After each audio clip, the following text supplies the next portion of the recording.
రాజా Faith ministries సమర్పించు యేసు కృపాస్వరం TV కార్యక్రమానికి ప్రేమపూర్వక ఆహ్వానం తెలియజేస్తున్నాం. మన తండ్రి అయిన దేవుని నుండి, యేసుక్రీస్తు ప్రభు నుండి, పరిశుద్ధాత్మ దేవుని నుండి మీకు కృపా సమాధానము కలుగునుగాక. ఆమేన్.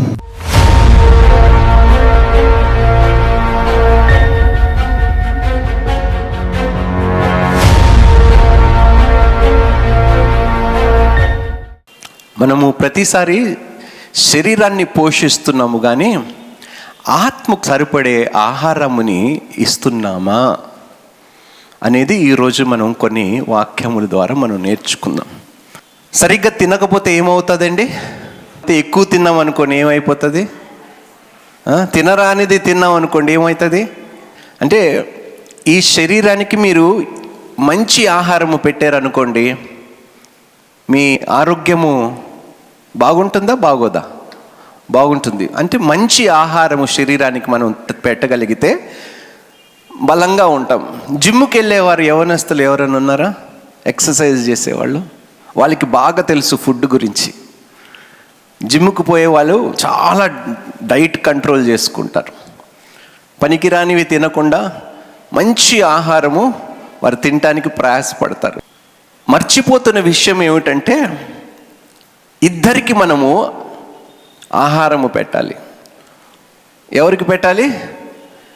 బయట వ్యక్తికి, లోనున్న వ్యక్తికి. ఇద్దరికి పౌష్టికమైన ఆహారము నువ్వు పెట్టకపోతే బయటవాడు కృంగిపోతాడు, లోపలున్నవాడు కూడా క్షీణించిపోతాడు. అందుకనే శరీర ఆహారముతో పాటు ఆత్మీయ ఆహారం అనేది చాలా అవసరం. ఆత్మీయ ఆహారము ఎక్కడ దొరుకుతుంది? మీరు బయట తిన్నది మీకు నిత్య జీవముని ఇవ్వగలుగుతుందా? రోజు ఫుడ్ తింటున్నారు కదా, తింటున్నారా లేదా? మీరు తినే తిండి మిమ్మల్ని సజీవ లెక్కలో ఉంచగలుగుతుందా? కానీ ఆ తిండి కోసము మనం ఎన్ని గంటలైనా పాకులు పడతాం, ఎన్ని గంటలైనా కష్టపడతాం. సంఘానికి కూడా మానేస్తాం, కానీ పని చేయటం మానేం. ఎందుకంటే కడుపు నింపుకోవాలి కాబట్టి. ఎంత దౌర్భాగ్యమో చూడండి. కడుపు నింపుకోవటానికి నువ్వు నానా విధాలుగా కష్టపడుతున్నావు, ప్రయాసపడుతున్నావు, కానీ అంతరంగంలో ఉన్న పురుషుడు క్షీణించిపోతున్నాడు, ఆకలితో ఉన్నాడనే విషయము నువ్వు మర్చిపోతే నువ్వు ఏ విధంగా నిన్ను మోసపరుచుకుంటున్నావో ఒక్కసారి ఆలోచించండి. ఇప్పుడు ఎవరికైనా అస్వస్థత ఉందనుకోండి, హాస్పిటల్లో అడ్మిట్ అయ్యాడు అనుకోండి, డాక్టర్ ఏమి సలహా ఇస్తారు? ఏమి మార్చుకోమంటారు? ఇదంతా ఎందుకు వచ్చిందో తెలుసా? నువ్వు ఇలా తింటున్నావు కాబట్టి నువ్వు ఈరోజు హాస్పిటల్లో ఉన్నావు. అంటే సరైన ఆహారము తినకపోతే అస్వస్థత వస్తుంది. మరి ఆత్మీయ ఆహారము నువ్వు పెట్టకపోతే ఆత్మీయంగా అస్వస్థతగానే ఉంటాము కదా మనము. అవునా? శారీరకంగా అందరూ బాగానే కనిపిస్తున్నారు, యాక్టివ్గా ఉన్నారు, పనులు చేసుకోగలుగుతున్నారు, కానీ లోపల ఉన్న వాడిని మీరు చంపేస్తున్నారండి. లోపల ఉన్న వ్యక్తిని మీరు అణిచివేసేస్తున్నారండి.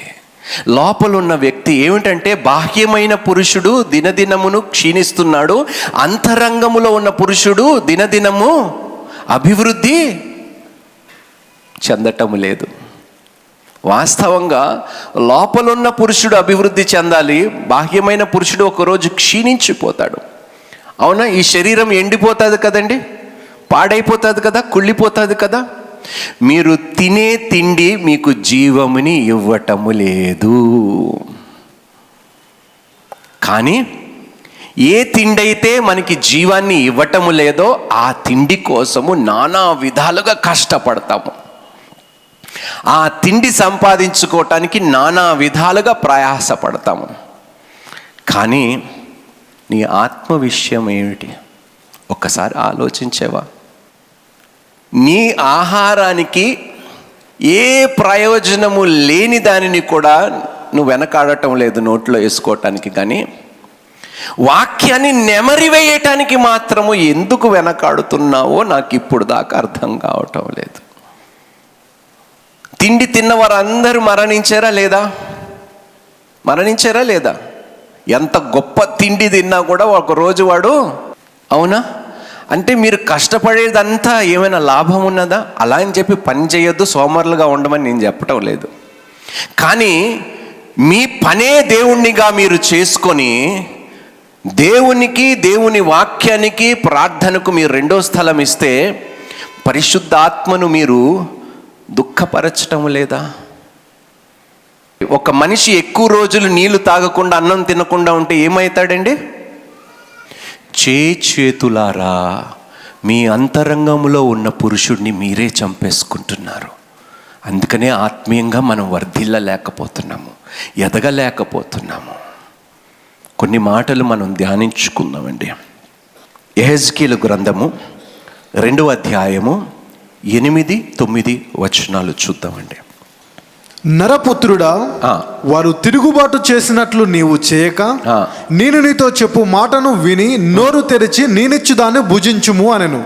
నేను చెప్పిన మాట విని నోరు తెరచి నేనిచ్చు దాన్ని భుజించుము, నేను ఇచ్చు దానిని భుజించుము. అంటే దేవుడు యెహెజ్కేలుకి ఏమిచ్చాడు భుజించటానికి? నేను చూచుచుండగా గ్రంథమును పట్టుకొని ఒక చెయ్యి నా యొద్దకు చాపబడెను. ఒక గ్రంథము ఇచ్చాడంట. అందులో ఉన్న కాగితాలు తీసుకొని ఏం చేశాడంటే యెహెజ్కేలు దాన్ని తిన్నాడంట, వాక్యముని భుజించాడంట. వాక్యముని భుజించిన తర్వాత ప్రవచించటము ప్రారంభించాడంట. వాక్యము భుజించిన తర్వాత దేవుని మాటలు ప్రకటించగలిగాడంట. ఈరోజు మనము ఎందుకు సువార్త ప్రకటించలేకపోతున్నాము? మనమే దేవుని వాక్యాన్ని నెమరి వేయటం లేదు కాబట్టి, భుజించటము లేదు కాబట్టి, దేవుని మాట నీ నోట లేదు కాబట్టి. దివారాత్రులు వాక్యము ధ్యానించువాడు 3 పూట్ల తినటం మర్చిపోతున్నామా? మనము 3 పూట్ల ప్రార్థన చేయటం మాత్రం మర్చిపోతాం. 3 పూట్ల వాక్యము ధ్యానించటం మర్చిపోతాము, తిండి మాత్రం మర్చిపోము. గొప్పవారం మనం.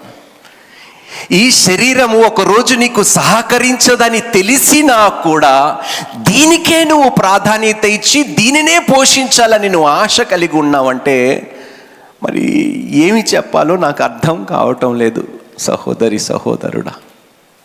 ఇదే మాట ప్రకటన గ్రంథములో అపోస్తులైన యోహానికి దేవుడు చెప్తాడనమాట. ప్రకటన గ్రంథం 10వ అధ్యాయము 8-11 వచనాలు. అంతటా పరలోకము నుండి నేను వినిన స్వరము మరల నాతో మాట్లాడుచు, నీవు వెళ్ళి సముద్రము మీదను భూమి మీదను నిలిచి ఉన్న ఆ దూత చేతిలో విప్పబడి ఉన్న ఆ చిన్న పుస్తకము తీసుకొనమని చెప్పుట వింటిని. నేను ఆ దూత యొద్దకు వెళ్ళి ఆ చిన్న పుస్తకము నాకిమ్మని అడుగగా ఆయన దాన్ని తీసుకొని తినివేయము, అది నీ కడుపునకు చేదగును గాని నీ నోటికి తేనె వలె మధురముగా ఉండునని. నీ కడుపుకి చేదుగానే ఉంటుందంట, కానీ నీ నోటిలో అది ఎలా ఉంటుందంట? జుంటే తేనె. తీయని మాటలు మన నోట్లో ఉండకూడదు. నీ సంగతి చెప్తా, ఇయే నువ్వు ఇట్లా చేసినావు, నేను అట్లా చేస్తా, ఇయే. చూడండి, అక్కడ యెహెజ్కేలు ప్రవక్తకి దేవుడు ఏం తినమన్నాడు? వాక్యాన్ని భుజించమన్నాడు. ప్రకటన గ్రంథంలో కూడా యోహానికి ఏం చేయమన్నాడు? వాక్యాన్ని. అన్నీ చదువుతున్నారు కానీ దేవుని వాక్యాన్ని చదవటానికి సమయం లేదు. దేవుని వాక్యం ఏమై ఉన్నదంటండి? జీవ ఆహారము. నువ్వు కష్టపడి రూపాయి సంపాదించి ఆ సంపాదించిన రూపాయితో రొట్టె కొని, తిండి కొని నీ బల్ల మీద పెట్టుకున్నా, నీ ముందు పెట్టుకున్నా, అది నీ దగ్గర 1 రోజు 2 రోజుల కన్నా ఎక్కువ కాలం మిగలదు. ఎందుకంటే పుచ్చిపోతుంది, పాచిపోతుంది. కాబట్టి మిగిలిపోయింది మనం చెత్తలో, అంటే నీ కష్టాజీతములో కొంత భాగం చెత్తలోకే వెళ్తుంది. నీ ప్రయాస, నీ కష్టము, నువ్వు చెమటోర్చి కార్చి సంపాదించినదంతా నీకు జీవాన్ని ఇవ్వటము లేదు. కానీ జీవము ఇచ్చే ఆహారము ఫ్రీగా దొరుకుతుందంట. 10 రూపాయల తిండిని 200లకు కూడా ఖర్చు పెట్టే మహానుభావులు ఉన్నాం మనం, అవునా? కానీ అది మనల్ని బ్రతికిస్తుందా? బ్రతికించదు కదా. నువ్వు ఎంత డబ్బులు పెట్టినా తిండి మీద అది నిన్ను బ్రతికించదు. ఎంత గొప్ప జీవాహారము తిన్నా అది నీకు నిత్య జీవమును ఇవ్వదు. దౌర్భాగ్యం ఏమిటంటే ఇది తినటానికి ఖర్చు అవుతుందండి. ఫ్రీగా దొరికింది కాబట్టి విలువ లేదు. రెస్టారెంట్లో ఫుడ్ మంచిది, ఫ్రీగా దొరికిన జీవాహారము కదా. అంటే దీనిని ఆ విధంగా ఎంచుకుంటున్నాం. మన జీవితంలో దేవుని వాక్యానికి ఇచ్చే ప్రాధాన్యత అంత గొప్పగా ఉన్నదండి. ఏ తిండి అయితే మీకు మరణాన్ని చేకూరుస్తుందో ఆ తిండికి డబ్బులు పెట్టైనా ఖర్చు పెట్టైనా తినటానికి మీరు అంగీకరిస్తున్నారు. కానీ ఉచితముగా దొరికే జీవా ఆహారాన్ని భుజించటానికి మీరు ఆలోచిస్తున్నారంటే మీరు బహుశా గొప్ప మేధావులు కావాలి. మేధావులే కదండి. ఫ్రీగా దొరికినా కూడా జీవాహారం తినని వారిని మనం గొప్పవారు అంటాం, మేధావులు అంటాం. మనం ప్రతిరోజు ఏదో ఒకటి తినిపిస్తూనే ఉన్నామండి. ఈ మనసుకి ఆలోచనలు తినిపిస్తాం. మంచి ఆలోచనలు తినిపిస్తాము, చెడు ఆలోచనలతో నింపుకునే ఉంటాం, తినిపిస్తూనే ఉంటాం. మనిషి ఏ విషయమై ఆలోచిస్తాడో అదే చేస్తాడండి. ఇక్కడ నీవు నీ ఆత్మను వాక్యముతో పోషించని ఎడల నీ ఆత్మను దేనితో పోషిస్తున్నావు అనేది ఈరోజు నా ప్రశ్న.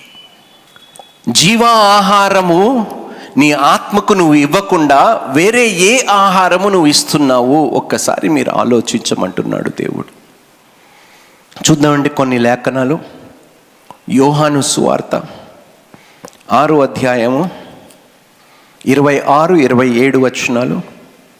యేసు మీరు సూచనలను చూచుట వలన కాదు, చూచుట వలన కాదు, సూచనలను చూచుట వలన కాదు, కానీ రొట్టెలు భుజించి తృప్తి పొందుట వలననే నన్ను వెదకుచున్నారని మీతో నిశ్చయముగా చెప్పుచున్నాను. యేసయ్య దగ్గరికి వెళ్ళి ప్రార్థన చేస్తే నాకు ఉద్యోగం వస్తుంది. ఉద్యోగం వచ్చిందంటే 3 పూట్ల చక్కగా నేను తినగలుగుతాను. అవునా? జీతము కొంచెం ఎక్కువ ఉన్నదనుకోండి, ఎక్కువ కాస్ట్లీ హోటల్లో పోయి తినగలుగుతాము. అంతే, తేడా ఏమీ లేదండి. రోజు కూలివాడు తినేది 3 పూట్లనే, డబ్బున్నవాడు తినేది కూడా 3 పూట్లనే. కానీ దేవుడు యేసు ఏమంటున్నంటే సూచనలను చూసి నా దగ్గరికి రాలేదు. దేనికోసం వచ్చారంట? ముందు మీకు తెలుసో తెలియదో 5,000 మందికి ఏమిటంట దేవుడు తిండి పెట్టిండు. 5,000 మందికి తిండి పెట్టిన తర్వాత వాళ్ళందరూ యేసయ్య కోసం వచ్చినారు అనుకుంటున్నావా? మరలా ఆయన తిండి పెడతాడని, ఫ్రీగా దొరుకుతుందని వచ్చిండ్రు. అంతేగాని యేసయ్యని ప్రేమించి రాలేదంట. దౌర్భాగ్యమైన స్థితిలో ఈరోజు ఆత్మీయులుగా మనం బ్రతుకుతున్నాము. ఎంతసేపు ఏమి తిందుమో, ఏమి త్రాగుదుమో, ఏమి ధరించుదుమో అనే ఆలోచనతోనే మనం యేసయ్య దగ్గరికి వెళుతున్నాము. ఆయన చేసిన సూచనలను బట్టి, సూచక్రియలను బట్టి, ఆయన గొప్ప దేవుడు అని బట్టి మనం ఆయన దగ్గరికి వెళ్ళటం లేదు. దేనికోసం వెళ్తున్నాం? అయ్యా ఆకలి అవుతుందయ్యా, 2 రోజులు 3 రోజులు తినలేదయ్యా, ఉద్యోగం లేదయ్యా, కష్టముగా ఉన్నదయ్యా. అంత తిండి కోసమే ప్రారంభం. అది దాంతోనే అయింది. తిండి వల్లనే కదండి అంత గొడవ వచ్చింది ఏదేను తోటలో. ఈ నోరుందే, నేను ఎప్పుడు అంటాను, మనుషులకి హ్యాండ్ టు మౌత్ డిజీజ్, అది తెలుగులో ఏమంటారో నాకు తెలియదు. ఎంతసేపు ఇదే డిజీజ్. ఇది మాత్రం వద్దు, దీన్ని మాత్రం మనం తినము, బైబిల్ తెరవము. అది జీవాన్ని ఇస్తుంది, నిత్య జీవముని ఇస్తుందని గ్రహించినా కూడా దానికి 1 రూపాయి కూడా మనం ఖర్చు పెట్టవలసిన అవసరం లేదు అన్నా కూడా దానిని భుజించటానికి ఎవరు అంగీకరించటం లేదంటే మీరు నిజంగా యేసుని ప్రేమిస్తున్నారా? మీరు నిజంగా క్రైస్తవులేనా? నీ పూర్ణ హృదయముతో, నీ పూర్ణ బలముతో నీ దేవుణ్ణి ప్రేమించటం అంటే ఏమిటి? ఆదియందు వాక్యము ఉండెను, వాక్యము. దేవుణ్ణి ప్రేమించటం అంటే వాక్యాన్ని ప్రేమించటమే కదా, అవునా కాదా? ఆదియందు వాక్యము ఉండెను, వాక్యము దేవుని యొద్ద ఉండెను, వాక్యము దేవుడై ఉండెను, వాక్యము శరీర రూపాన్ని ధరించుకొని ఈ లోకమునికి వచ్చి ఉన్నది. వాక్యము ఏ రూపాన్ని ధరించుకున్నదంట? అందుకని యేసుక్రీస్తు ఏమంటాడు? నా శరీరమును తినువాడు నిత్య జీవముతో ఉంటాడు. చదువునా? క్షయమైన ఆహారము కొరకు కష్టపడకుడి, కానీ నిత్య జీవము కలగజేయు అక్షయమైన ఆహారం కొరకే కష్టపడుడి. దాని కొరకే. కానీ మనం దాన్ని రివర్స్ చేస్తామండి. దేనికోసం మనం కష్టపడుతున్నాం? మీ చదువులు, మీ ఉద్యోగాలు, మీ ప్రమోషన్లు దేనికోసము? మంచి రెస్టారెంట్స్లో తినటానికి, మంచి ఫుడ్ తినటానికి, ఆర్గానిక్, ఇప్పుడు కొత్తగా స్టార్ట్ అయింది ఆర్గానిక్ ఫుడ్ తినటం. అంటే డబ్బులు ఎక్కువ సంపాదించుకుంటే మంచి ఫుడ్ తింటే ఎక్కువ రోజులు బ్రతుకుతాం అనుకుంటున్నారు. జీవము మరణము ఎవరి కాలంలో వశమై ఉన్నాయంట? నువ్వు ఎంత మంచి ఫుడ్ తిన్నా ఆయన ఒక్కసారి స్విచ్ నొక్కిండంటే పోవాల్సిందే. అర్థమవుతుందా సహోదరి సహోదరుడా? నీ తిండి నిన్ను బ్రతికించదు, కానీ దేవుని నోట నుండి వచ్చిన ప్రతి మాట వలనే నువ్వు జీవించదవు.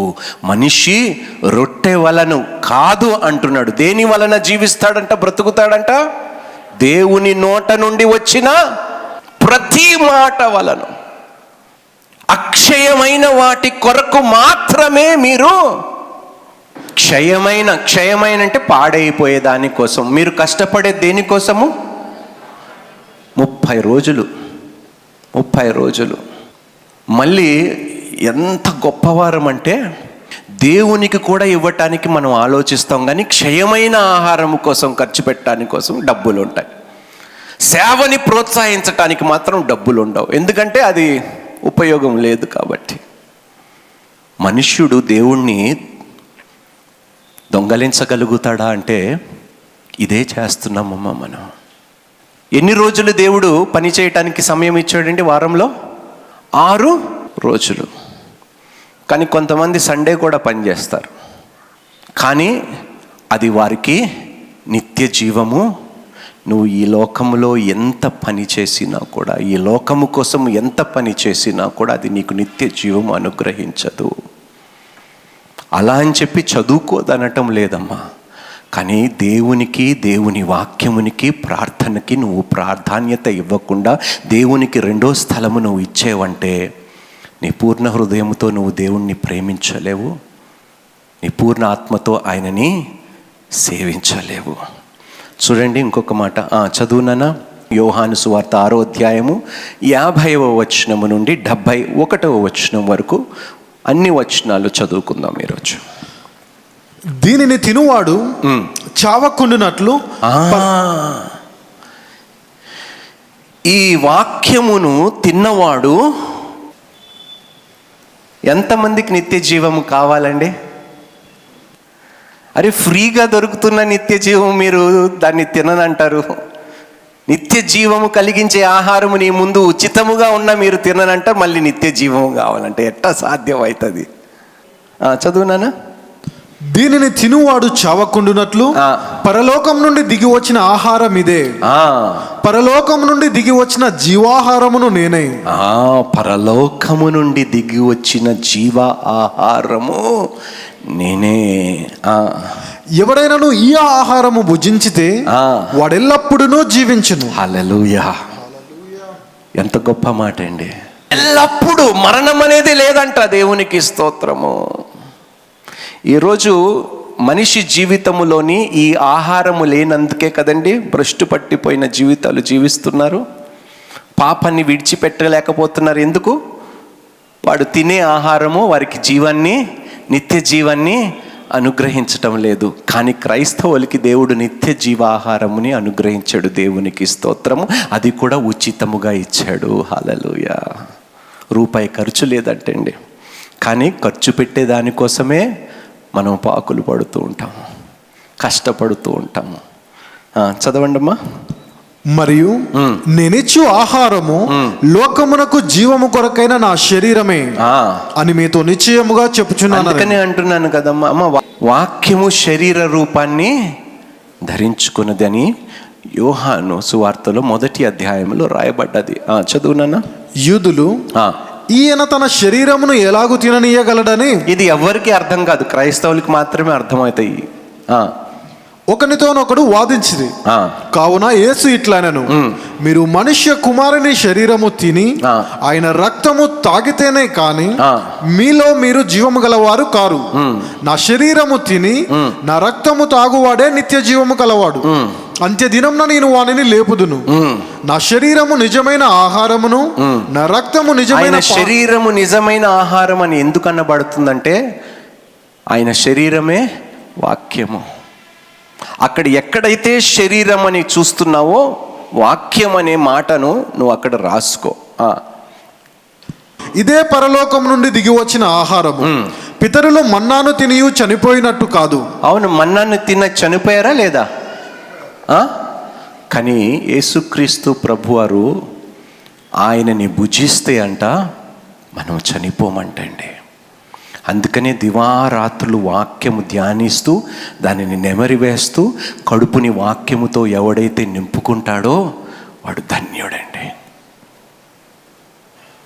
మనం 3 పూట్ల అన్నము తినటం మర్చిపోవటం లేదు, కానీ 3 పూట్ల ప్రార్థన చేయటం మర్చిపోతున్నామండి.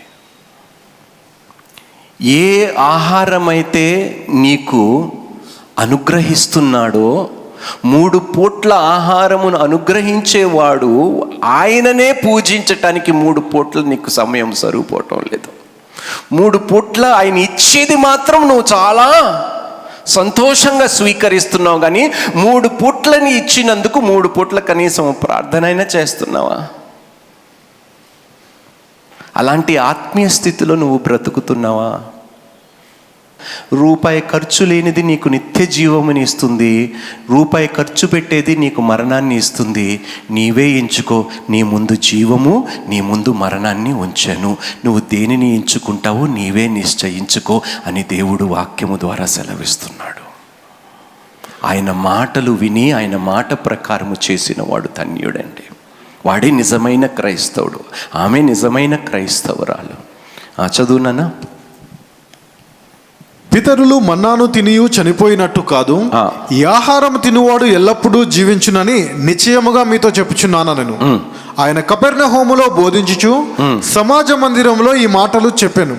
ఆయన శిష్యులలో అనేకులు ఈ మాట విని, ఇది కఠినమైన మాట, ఇది ఎవడు వినగలడని చెప్పుకొనిరి. యేసు తన శిష్యులు దీనిని గూర్చి సనుగు కొనుచున్నారని తనకు తానే ఎరిగి వారితో ఇట్లనెను, దీని వలన మీరు అభ్యంతరపడుచున్నారా? అలాగైతే మనుష్య కుమారుడు మునుపున్న చోటునకు ఎక్కుట మీరు చూచిన ఎడల ఏమందురు? ఆత్మయే జీవింపజేయుచున్నది. ఆత్మయే జీవింపజేయుచున్నది. ఏ ఆత్మ అయితే మిమ్మల్ని జీవింపజేస్తున్నదో దానికే మీరు ఆహారము పెట్టటము లేదు. మీ ఆత్మకు ఆహారము పెడుతున్నారా? మీరే చెప్పండి. శరీరానికి మీరు పెడుతున్నారు, 3 పూట్లు పెడుతున్నారు, మధ్య మధ్యలో స్నాక్స్ కూడా తింటున్నాం. చదువునా? శరీరము కేవలము నిష్ప్రయోజనము. ఆహా, ఎంత చక్కటి మాట. సెంటు పూసుకుంటావు, మంచి మంచి బట్టలు వేసుకుంటావు, నేను కూడా వేసుకున్నానులేండి. మంచి బూట్లు అన్నీ మంచి మంచివి పెట్టుకుంటాము, కానీ శరీరము మట్టిలో నుండి వచ్చారు, నిష్ప్రయోజనము. ఈ శరీరానికి మీరు ఎంత తిండి పెట్టినా కూడా నిష్ప్రయోజనము. బాహ్యమైన పురుషుడు ఏమిటంట? అంతరించిపోతాడు, కానీ అంతరంగములో ఉన్న పురుషుడు దినదినము ఎప్పుడు వర్ధిల్లుతాడంట? ఎప్పుడైతే ఆయనని ఆకలిగా ఉంచనీయకుండా దేవుని యొక్క వాక్యముని నువ్వు భుజిస్తావో దినదినము అంతరంగంలో ఉన్న పురుషుడు అభివృద్ధి చెందుతాడంట. ఈరోజు నువ్వు పొందుకోవలసిన దీవెనలు, ఆశీర్వాదములు, సమాధానము, సంతోషము. బ్రదర్, మా ఇంట్లో ఇన్ని సమస్యలు ఉన్నాయి బ్రదర్. కాళ్ళు నొప్పులు, కీళ్ళ నొప్పులు, ఈ నొప్పులు. మా కుటుంబంలో చాలామంది అనారోగ్యంతో ఉన్నారంటే మరి మీరు తినే తిండి మీకు అవే ఇస్తాయి.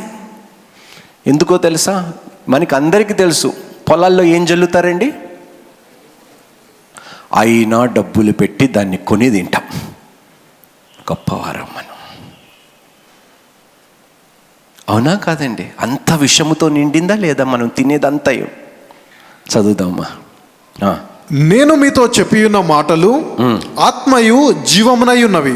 నేను మీతో చెప్పిన మాటలు ఆత్మయు జీవమై ఉన్నవి. కానీ మీలో విశ్వసించని వారు కొందరున్నారని వారితో చెప్పాను.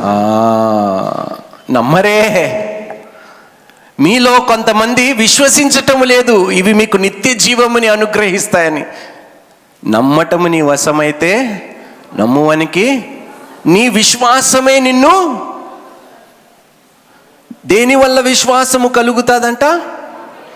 వాక్యము వినటం వల్ల, దేవుని మాటలు వినటం వల్లనే విశ్వాసము కలుగుతుందంట. అమ్మా, అయినా మీరు నమ్మటము లేదు, ఊరుకోండి బ్రదర్. యేసుక్రీస్తు ప్రభువారు ఎన్ని రోజులు ఉపవాసం ఉన్నాడంటే అండి? మోషే ఎన్ని రోజులు ఉపవాసం ఉన్నాడు? 80 రోజులు. బ్రతికాడా? మనిషి రొట్టె వల్ల మాత్రమే కాదు, దేవుని నోటిలో నుండి వచ్చు ప్రతి మాట వలనే. నిష్ప్రయోజనం అంట ఈ శరీరము. కుళ్ళిపోతుందంట, పురుగులు పడతాయంట, తినేస్తాయంట. మట్టిలో నుంచి వచ్చాము, మట్టిలోకి వెళతాము. దీనిని పోషించటానికి నానా విధాలుగా కష్టపడతాం. ఎన్ని గంటలైనా పని చేయటానికి, కూలి చేయటానికైనా, ఏ విధమైన పని చేయటానికైనా ఈ శరీరాన్ని పోషించటానికి వెనకాడటం లేదు. కానీ ఆత్మను, నిత్య జీవమును, పరలోక రాజ్యమును అనుగ్రహించే ఆహారం ఉచితముగా దొరుకుతున్నా కూడా దానిని భుజించాలనే ఆశ మీలో లేకపోవటము నాకు ఎంతో బాధ కలుగజేస్తుంది. తప్పుగా అర్థం చేసుకోకండి. దేవుని మాటలు విన్న తర్వాత కూడా క్షయమైన ఆహారం తినటానికి ఇష్టపడతాం, కానీ అక్షయమైనది మనం ఇష్టపడమండి. ఎంత బాధ కలిగిస్తున్నామండి ఆ దేవునికి. నీకోసము పరలోకాన్ని విడిచిపెట్టి, తన మహిమను విడిచిపెట్టి, తనను తాను రిక్తునిగా చేసుకొని, దాసుని స్వరూపాన్ని ధరించుకొని, నీ యావత్తు పాపము, శాపము, దోషములన్నిటినీ తన మీద మోపుకొని సిలువు మీద వ్రాలాడితే ఆయనని భుజించటానికి, ఆయన వాక్యాన్ని నెమరివేయటానికి నీ దగ్గర సమయం లేదా? ఎంత బాధ కలిగిస్తున్నామో ఆ యేసయ్యకి. పరిశుద్ధాత్మను ఎంతగానో దుఃఖిస్తున్నామో, గాయపరుస్తున్నామో ప్రతిరోజు. నా పిల్లలు క్షయమైన ఆహారము 3 పూట్ల తింటున్నారు, కానీ అక్షయమైన ఆహారము కనీసం 1 పూట కూడా తినటానికి ఇష్టపడటం లేదని దేవుడు దుఃఖపడుతున్నాడండి. దైవజనులు బోధించిన మరిన్ని ప్రసంగాలను విని ఆత్మీయంగా బలపడాలని ఆశ కలిగిన వారు Raja Faith Ministries YouTube, Raja Faith Ministries Facebook, Raja Hebel Instagram, Raja Hebel RFM Twitter subscribe చేయండి, లైక్ చేయండి, కామెంట్ చేయండి, షేర్ చేయండి, ఫాలో అవ్వండి. Raja Faith Ministries the new covenant church వారి ఆదివారపు ఆరాధన సమయములు: ఇంగ్లీషు ఆరాధన ఉదయం 9 గంటలకు, తెలుగు ఆరాధన ఉదయం 11:30 సాయంత్రం మా తెలుగు ఆరాధన అక్టోబర్ నెల నుండి రాత్రి 6 గంటల నుండి 8 గంటల వరకు జరుగును. దైవజనులు రాజా హెబెల్ గారు పరిశుద్ధాత్మ ప్రత్యక్షతతో కూడిన ప్రసంగాలు బోధిస్తున్నారు. అనేకులు వీరు ప్రసంగిస్తున్న ఈ ఆత్మీయ వర్తమానాలు విని దేవుని శక్తిని, ఆత్మీయ బలాన్ని పొందుకుంటున్నారు. ఆరాధనలు జరుగు స్థలం Kashish convention hall, 3rd floor, Musheerabad metro station పక్కన, హైదరాబాద్. మరిన్ని వివరములకు సంప్రదించవలసిన మా ఫోన్ నంబర్లు 9000320028, 9346077114.